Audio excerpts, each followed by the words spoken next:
Have you ever been to a place that could only be described as the middle of nowhere, but still managed to find a Dollar General? You probably have. With their 19,414 locations, Dollar General seems to be everywhere. It doesn't matter if it's in the middle of the city or, like I said, in the middle of nowhere. These rural communities might not have a Walmart or other big retail stores, but you can almost bet that they will have a Dollar General around somewhere. And with them providing stuff at such a cheap price, their popularity absolutely exploded during the pandemic. The company grew by 16% during this time. The pandemic caused a lot of people to be unemployed, and Dollar General became the place for them to go due to their unbeatable prices and deals. But now it kind of seems like its growth is slowing down. The company's stock price is down by almost 60%. Dropping nearly 20% in the last 4 days. Most of the move coming yesterday when the discount retailer missed Wall Street earnings estimates, slashed its full-year outlook. It was DG's second worst week on record. They're being accused of hampering the local economy instead of aiding its growth. But today, the 58-year-old worries dollar stores are now threatening this local staple. It was to be a store to help the community, but it's taken from the community. Hell, even the workers are criticizing them for their unfair wages and unsafe work environments. Dollar General employees across the country participated in a walkout today to protest work conditions. At the Vinton store, employees gathered together outside while the store was forced to close during the hours of the walkout. In today's video, we'll see how Dollar General got to where it is today, the strategies it uses, and the criticism it is facing. So turn on your brains as we dive on in. The history of Dollar General goes way back to 1939. The business actually didn't start as Dollar General. Initially, it was named J.L. Turner & Son. It wasn't a very creative name, but it did the job. So basically, James Luther Turner and his son Cal Turner owned the business. James tried entering the retail business but failed. And he didn't fail once, he actually failed twice. He just never quit. During the Great Depression, many businesses were failing and going bankrupt, but James saw an opportunity to earn money. He began buying out and liquidating these bankrupt companies. Cal Turner was quite young, but this didn't stop him from tagging alongside his father and soaking up any and all valuable business skills at a very young age. It was in October 1939 when the father-son duo opened their first store and named it J.L. Turner & Son. They both put $5,000 up as the initial investment, and as the economy got better, so did their business. By the early 1950s, their annual sales had surpassed $2 million. The business was growing, and they had 35 department stores by the mid-50s. By this time, their store was a normal department store. The concept of turning their business into a store that sells products for $1 was Cal's. In those days, the department stores had these Dollar Day promotions where they sold certain items for $1 for a certain period. Ah, good times. So Cal thought, hey, why not create a business where it's Dollar Days every day of the year? And this was how Dollar General came to be. In 1964, James Turner died, and Cal Turner became the owner of Dollar General. Cal was the only son of James and thus the only heir. The company went public in 1968 as Dollar General Corporation. Their annual sales at the time were more than $40 million, and their net income was $1.5 million. But it was under the leadership of Cal Turner Jr. when the company really started to expand. In 1977, he became the president of the company after his father, Cal Turner Sr., retired. He remained the president of the company for 25 years.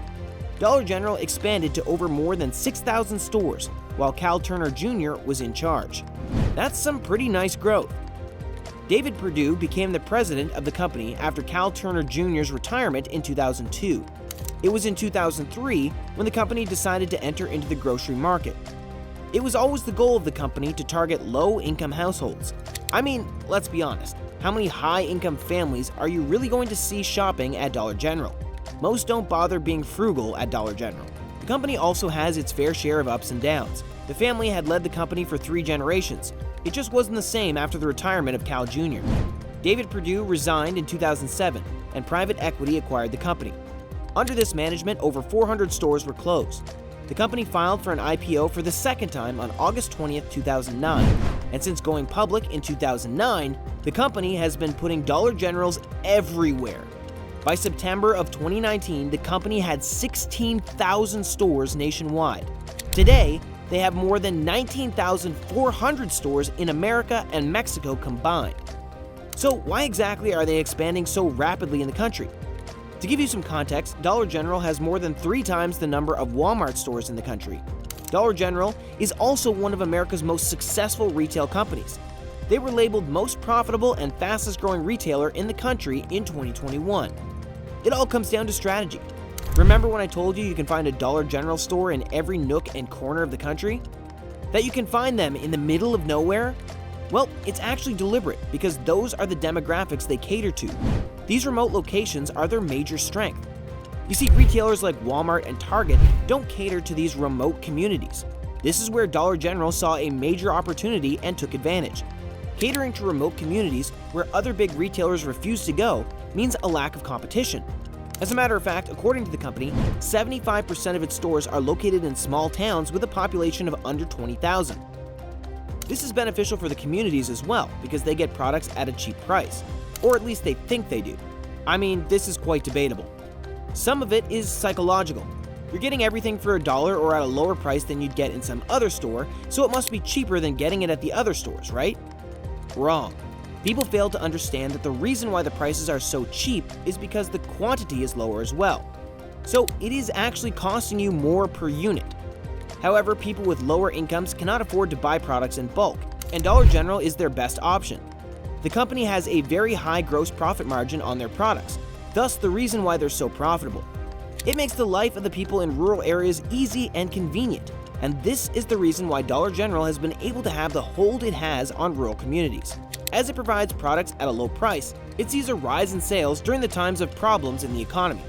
You can take an example of the pandemic. During the pandemic, a lot of people were out of work, meaning they had very little money. During that time, people resorted to stores like Dollar General to purchase their necessities. While other retailers were struggling during the pandemic, Dollar General grew by 16%. Another reason why the company is so profitable is because it tries to keep its costs as low as possible. For this reason, they lease their properties instead of buying them. Also, most of their locations are in remote areas, so the cost of leasing is not high anyway. The company also has a very limited selection of items in its stores. This means if you go to buy detergent at Dollar General, the chances of you finding a lot of different brands of detergent are very low.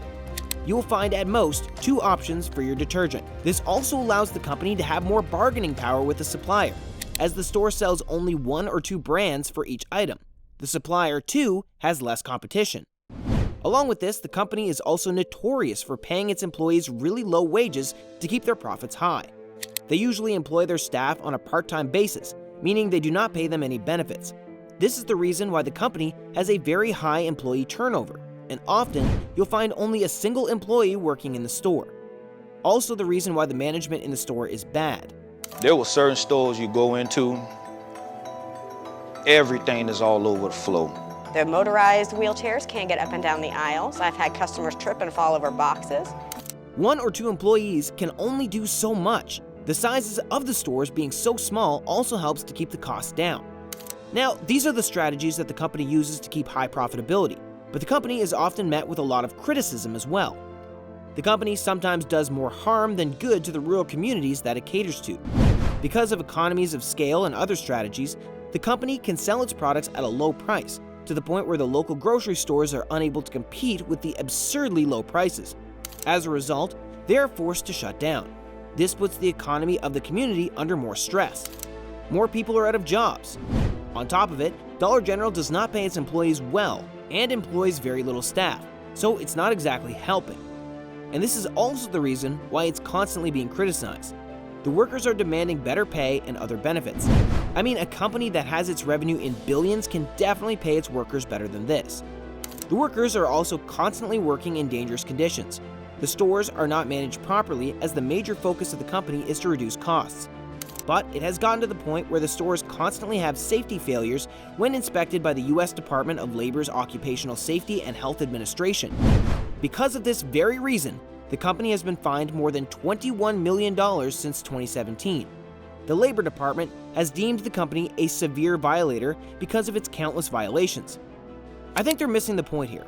They're supposed to be cutting costs by doing things efficiently. The high turnover of employees and the fines are not helping the company. This also damages its reputation. In 2023, the company's profits are shrinking, and the company is seeing slow sales growth. The major reason behind this is the condition of the economy right now. The company saw massive growth during the pandemic. As the economic conditions worsened, people are unable to spend much. People just don't have money to spend, which means the traffic in the stores has decreased. The operating profit for the latest quarter was $692 million. That's a decrease of 24%. This is concerning news, especially for investors. The stock price is down nearly 60%. Dollar General had initially forecasted for earnings per share growth, adjusted earnings per share growth this year. They're now forecasting for as much as an 8% decline this year. And JP Morgan has downgraded its stock to underweight. Dollar General here this morning, as we've been tracking those shares, they are on the move, and that is after JP Morgan cut its rating on the discount retailer from neutral to underweight and reducing their price target to $116. That's down from $132. Competition from e-commerce stores like Amazon and Temu has also increased over the past year. This might be another reason for the declining sales of the company. As you can see, the growth and popularity of Dollar General have exploded over the years. Their sales increase, especially when people are tight on money and affordability becomes an issue. During times like these, people become price sensitive. But there also seems to be many issues the company faces. One of the major concerns is the safety and well-being of their customers and employees in the stores. With competition rising in the market, the company cannot afford to lose its customers. This year, it seems to be struggling with customer traffic in its stores. Only time will tell if this is a short-term issue because of the economy, or if the company needs to bring major changes to its strategies to remain competitive in the market. What do you think of the Dollar General? Do you think it's hampering the local economy rather than aiding its growth? Do share your thoughts in the comments below. I really hope you enjoyed today's segment, and I look forward to seeing you all next week. Intellectual Digest out.